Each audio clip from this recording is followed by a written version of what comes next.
Hello friends, नमस्कार। हमारे YouTube channel college education में आप सभी का स्वागत है। 50 शब्द सीमा वाले क्वेश्चन लेके आया हूँ मैं आपके लिए विधानसभा से रिलेटेड। देखिए, पहला क्वेश्चन है अनुच्छेद 168। उत्तर है अनुच्छेद 168 राज्य विधानमंडल की रचना से संबंधित है। अनुच्छेद 168 में कहा गया है कि प्रत्येक राज्य के लिए एक विधानमंडल होगा जो राज्यपाल तथा कुछ राज्यों में 2 सदनों से और कुछ राज्य में 1 सदन से मिलकर बनेगा। तो जिन राज्यों में 2 सदन होंगे उनके नाम क्रमशः विधानसभा और विधान परिषद होंगे। अगला क्वेश्चन देखिए, अनुच्छेद 169। उत्तर है अनुच्छेद 169 के तहत किसी राज्य में विधानमंडल के द्वितीय सदन अर्थात विधान परिषद की स्थापना अथवा अंत की प्रक्रिया का उल्लेख किया गया है। यदि किसी राज्य की विधानसभा अपने विशेष बहुमत से अर्थात कुल सदस्य संख्या का बहुमत तथा उपस्थित और मतदान में भाग लेने वाले सदस्यों के 2/3 बहुमत से विधान परिषद की स्थापना या अंत करने का प्रस्ताव पारित कर संसद के पास भेजती है, तो संसद को अधिकार है कि वह उस राज्य में विधान परिषद की स्थापना अथवा उसका अंत कर सकती है। अगला क्वेश्चन देखिए, वर्तमान में भारत के किन राज्यों में विधान परिषदें हैं? तो वर्तमान में भारतीय संघ के 6 राज्यों में विधान परिषद है। उत्तर प्रदेश, महाराष्ट्र, कर्नाटक, बिहार, आंध्र प्रदेश और तेलंगाना। पहले जम्मू कश्मीर के अंदर भी विधान परिषद थी, लेकिन चूंकि अब जम्मू कश्मीर का 3 केंद्र शासित प्रदेशों में विभाजन कर दिया गया है, जम्मू कश्मीर और लद्दाख। ठीक है, तो अब जम्मू और कश्मीर में सिर्फ विधानसभा है, वहाँ पर विधान परिषदें नहीं हैं। अगला क्वेश्चन देखिए, अगला क्वेश्चन है भारतीय संघ के राज्यों में व्यवस्थापिका को किस नाम से जाना जाता है? उसके सदनों के नाम बताइए। ये साधन मिसप्रिंट हो गया, सदनों के नाम बताइए। उत्तर है भारतीय संघ के राज्यों में व्यवस्थापिका को विधानमंडल के नाम से जाना जाता है। जिन राज्यों में विधानमंडल के 2 सदन होते हैं उनके नाम हैं विधानसभा और विधान परिषद।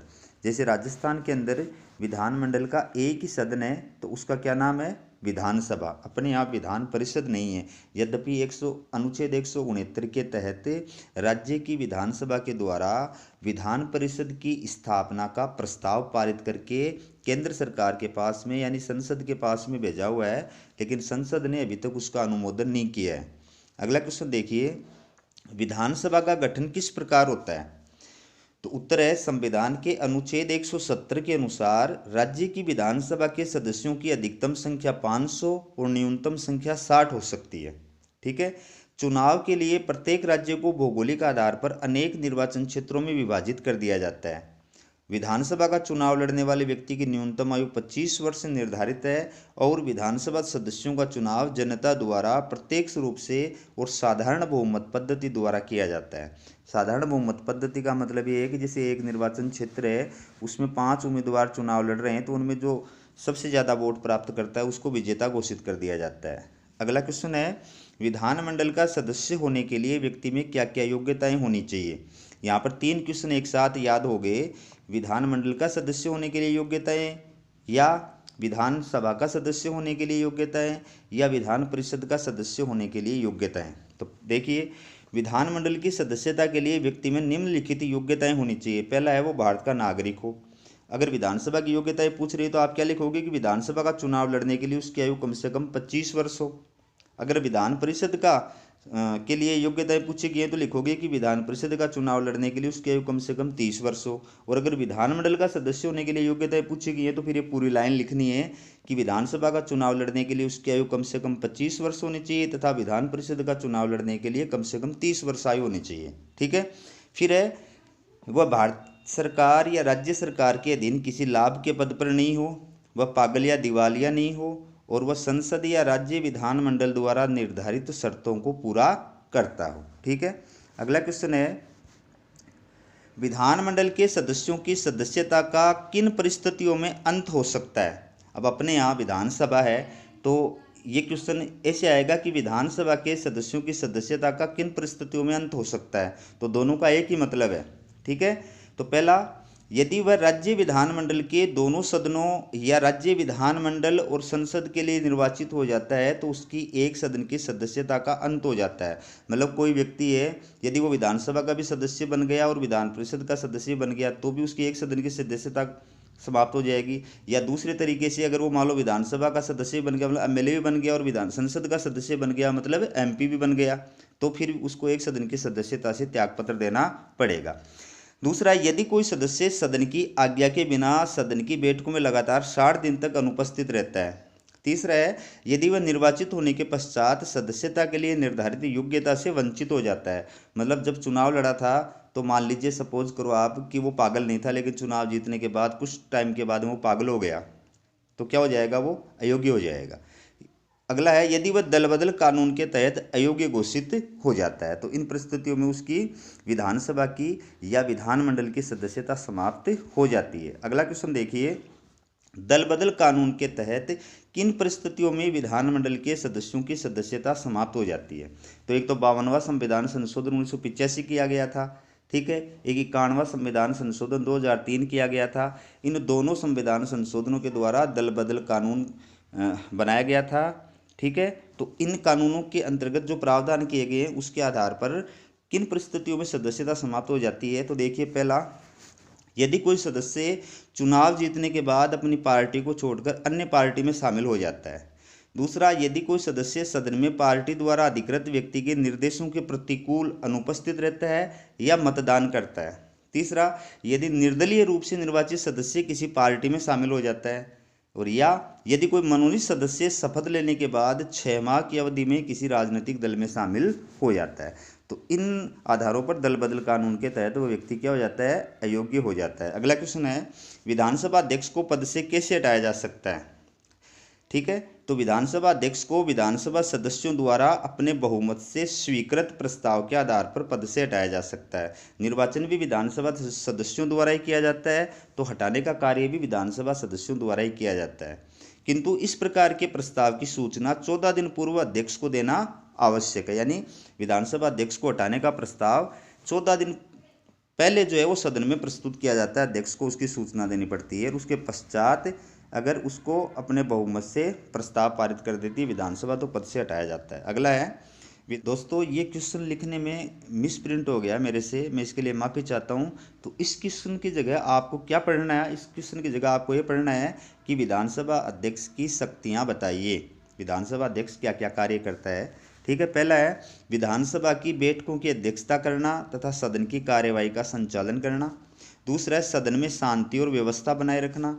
तीसरा है, किसी विषय पर सदन में मतदान करना तथा परिणाम की घोषणा करना। चौथा है, विधानमंडल के संयुक्त अधिवेशन की अध्यक्षता करना। पांचवा है, निर्णायक मत का प्रयोग करना। छठा है, विधानमंडल की कुछ समितियों की अध्यक्षता करना तो कुछ समितियों के अध्यक्षों की नियुक्ति करना। दोस्तों यही क्वेश्चन 200 शब्द सीमा के लिए और 7 नंबर का भी पूछा जा सकता है, और यही क्वेश्चन निबंधात्मक भी आ सकता है कि विधानसभा अध्यक्ष की शक्तियाँ और कार्यों का वर्णन कीजिए। तो ये क्वेश्चन निबंधात्मक आता है तो आप उसके अकॉर्डिंग इनका वर्णन कर सकते हैं अपने दिमाग से, ठीक है। तो ये आप खाली ये मत सोचिए कि ये 50 शब्द सीमा का ही उत्तर है, ये प्रश्न 7 नंबर का भी पूछा जा सकता है, ये क्वेश्चन 15 नंबर वाला भी पूछा जा सकता है, निबंधात्मक प्रश्न भी पूछा जा सकता है, ठीक है। तो इसमें एक 5वां पॉइंट है, निर्णायक मत का प्रयोग। निर्णायक मत का मतलब होता है कि यदि किसी विषय पर सदन में मतदान कराया जा रहा है और उस मतदान में पक्ष और विपक्ष में बराबर बराबर मत आते हैं तो उसी स्थिति में जो उस सदन का अध्यक्ष होता है वो भी भाग ले सकता है, वोटिंग कर सकता है। तो चूंकि उसके वोट से फैसला हो जाता है, वो जिसके पक्ष में वोटिंग करता है वो जीत जाता है, इसलिए उसके द्वारा दिए गए वोट को क्या कहते हैं, निर्णायक मत कहते हैं, निर्णायक वोट कहते हैं।